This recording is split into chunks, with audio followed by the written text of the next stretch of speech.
रामपुर गांव में रामू नाम का एक व्यापारी रहता था जो सेठ मोटूलाल के यहाँ काम करता था। रामू सेठ के खेतों पर मजदूरी करता था और फिर फसलों को नाव से दूसरे गांव में बेचा करता था। जल्दी जल्दी करो, सारा समय यहीं पर लगा दोगे तो ये सामान कौन ले जाएगा? अरे थोड़ा जल्दी जल्दी हाथ चलाओ। हाँ मालिक, सारा सामान नाव पर रख दिया है, बस ये कुछ चावल के बोरे ही रह गए हैं, बस इनको भी रखकर हम तुरंत ही निकल जाएंगे। हाँ ठीक है, जल्दी करो। अरे बिरजू कहाँ गया? कहीं दिख नहीं रहा है। वो मालिक बिरजू इस ठंड में अचानक बेहोश होकर गिर पड़ा था, इसलिए हम उसे घर छोड़ आए। अरे तो तुमने मुझे क्यों नहीं बताया? घर क्यों भेज दिया? मालिक मैं हूँ कि तुम बताओ जरा। आप मालिक? तो तुमने किससे पूछकर उसे घर भेज दिया?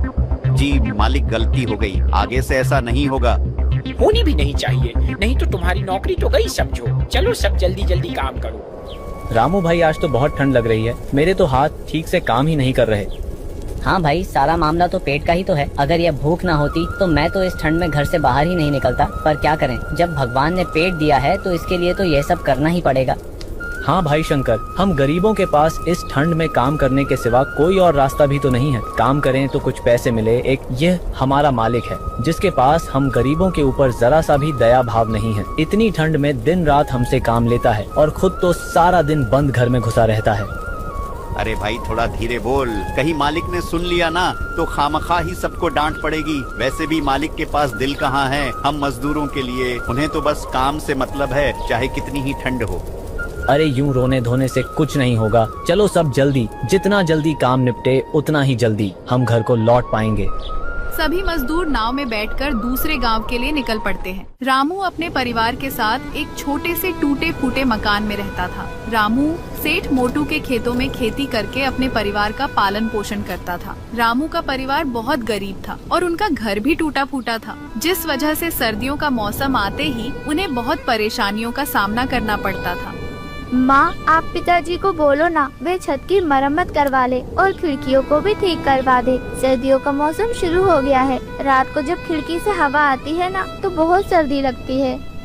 चिंता मत करो बेटा, मैं तुम्हारे पिताजी से कहकर इस खिड़की में पर्दा लगवा दूंगी, क्योंकि खिड़की लगाने के पैसे तो अभी हमारे पास नहीं है, लेकिन पर्दा लग जाएगा तो उससे भी बहुत बचाव हो जाएगा। लेकिन माँ, जब पिछली बार हमने खिड़की पर पर्दा लगाया था तो तेज ठंडी हवा के कारण वो पर्दा उड़ गया था। मुझे नहीं लगता कि पर्दा लगाने से कोई भी फायदा होगा।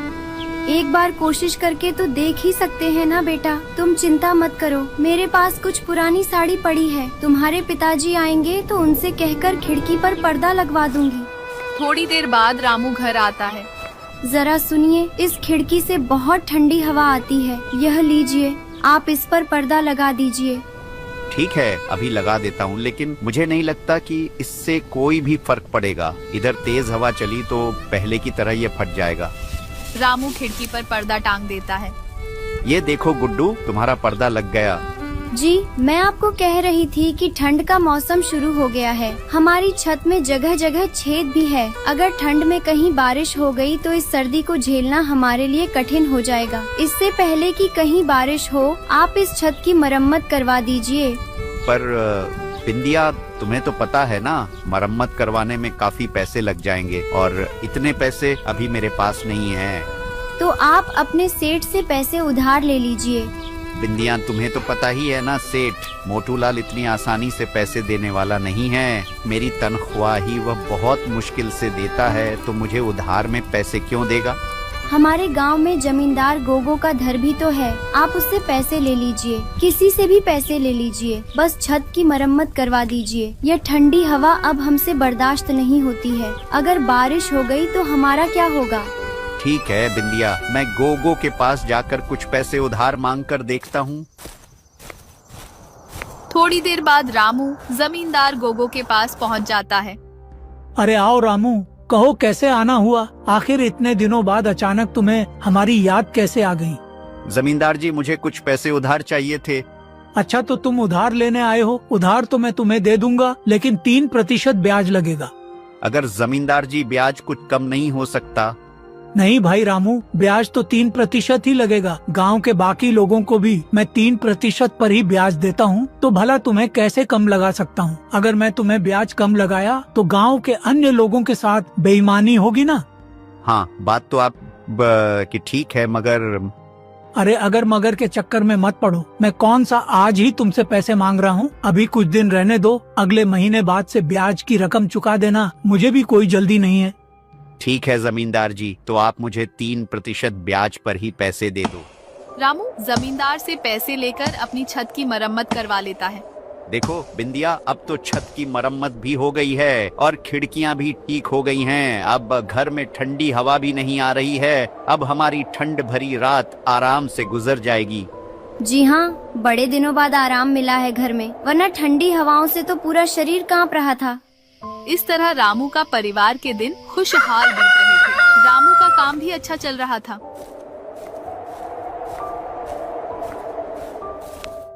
कहिए मुंशी जी, क्या चल रहा है? सब ठीक तो है ना? जी हुकुम, सब ठीक है। और भला आपके डर से कौन गलती कर सकता है? हाँ, डर जरूरी है, नहीं तो जमींदारी नहीं चलेगी। आज की जो भी आमदनी होगी वह मुझे बता देना। वही तो देने आया हूँ हुकुम, लेकिन एक छोटी सी दिक्कत है, एक जने को लेकर। दिक्कत किस वजह से हो रही है तुमको दिक्कत? हुकुम, वो हमारे गांव के मदन को लेकर उसने पिछले ही साल हमसे नाव खरीदने के लिए पैसे उधार लिए थे। हाँ तो क्या हुआ? उसने उधार सही समय पर नहीं भरा क्या? अरे हुकुम, भरता कैसे, उसका कारोबार ही ठप हो गया। सुना था कि उसकी दुकान में चोरी हो गई थी, जिससे उसे बहुत घाटा हुआ और अब वह उधार नहीं भर पा रहा। अच्छा ऐसा है तो जो उसने नाव खरीदी है उसे उठा लो। गोगो बहुत ही चालाक और लालची जमींदार था। पहले गांव की लोगों को बड़े भारी ब्याज पर पैसे देता था और ब्याज ना चुका पाने पर उनके घर, खेत खलिहान सब हड़प लिया करता था। यह पैसा रखो, जमींदार का आदमी आएंगे तो उन्हें यह पैसे दे देना। और कब तक देना होगा जी? गुड्डू अब बड़ा हो रहा है, उसकी पढ़ाई के लिए भी तो कुछ जमा करना होगा ना। और ज्यादा दिन नहीं, लगभग सब चुकता हो ही गया है। बस भगवान की कृपा से इसी तरह काम चलता रहा ना, तो अगले आने वाले 3 महीनों में हमारा सारा कर्जा चुकता हो जाएगा। भगवान करे ऐसा ही हो। गुड्डू कहाँ है? वह पढ़ रहा है। उसका अच्छे से ख्याल रखना, आखिर वही हमारे लिए सब कुछ है। चलो मैं अब निकलता हूँ, नहीं तो काम में देरी हो जाएगी। अच्छे से जाइएगा।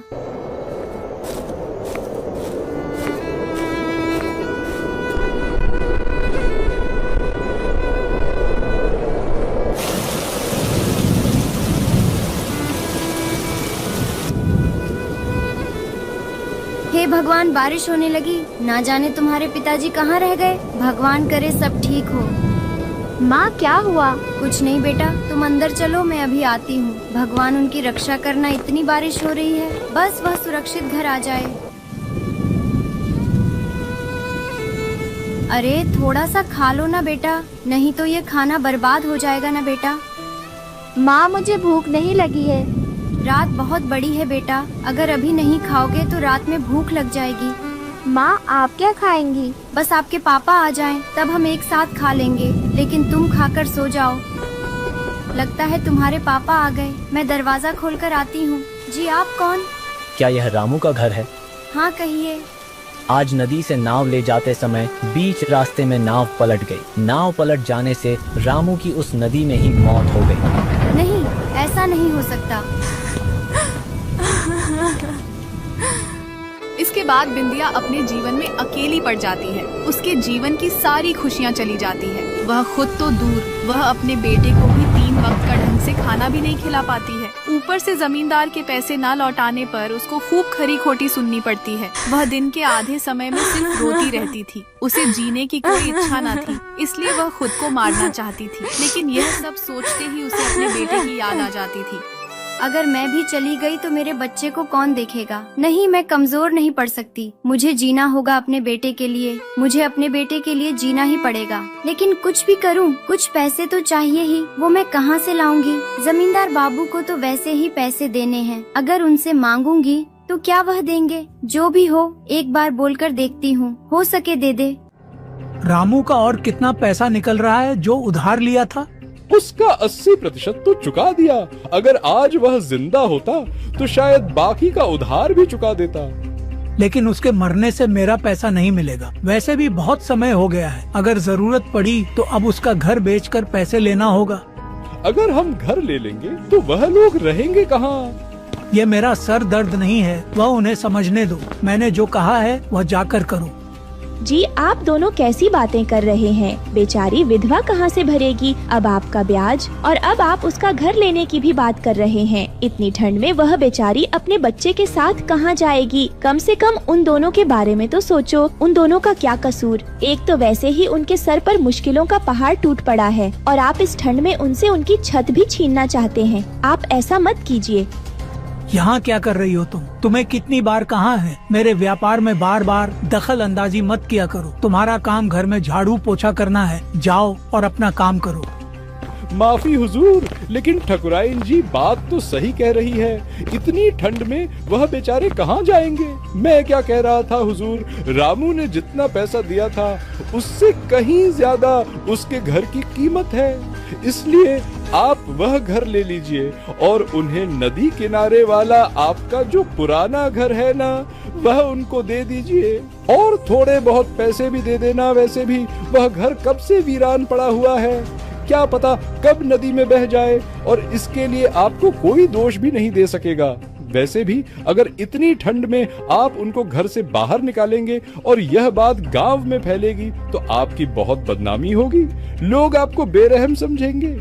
बात तो तुम पते की कर रहे हो मुंशी। ठीक है, जैसा तुमने कहा है वैसा ही करो। जमींदार बाबू। आओ आओ, तुम्हारी ही बारे में बात चल रही थी। ये बताओ, इस बार तुमने मेरा बकाया क्यों नहीं दिया?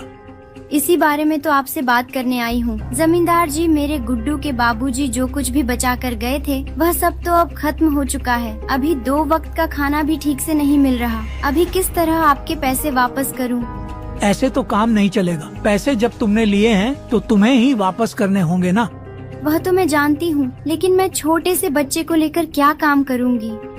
वैसे मैंने हुक्म से बात तो की है। तुम्हारा जो घर है वह तुम जमींदार जी को दे दो और बदले में नदी के किनारे वाला जो जमींदार बाबू का घर है ना, वह ले लो और साथ में कुछ पैसे भी। लेकिन वह घर तो कब से वीरान पड़ा है। वहाँ पर हम किस तरह रहेंगे और क्या खाएंगे?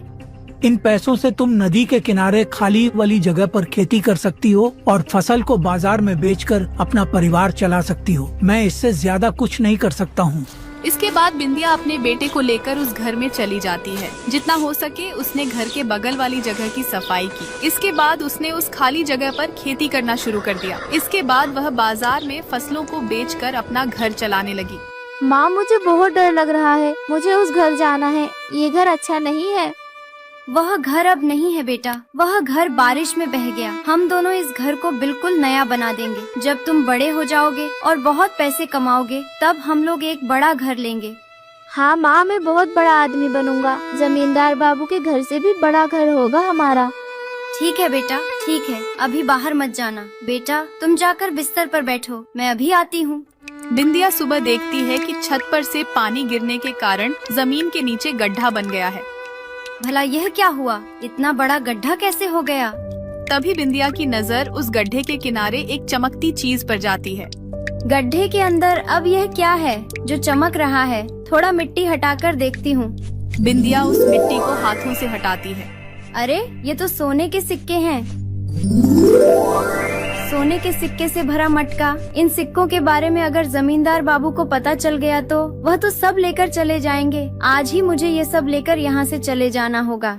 इसके बाद बिंदिया सिक्कों को अपने झोले में रखकर अपने बेटे को साथ लेकर उस गांव से हमेशा हमेशा के लिए चली जाती है। फिर किसी और गांव में जाकर घर खरीद कर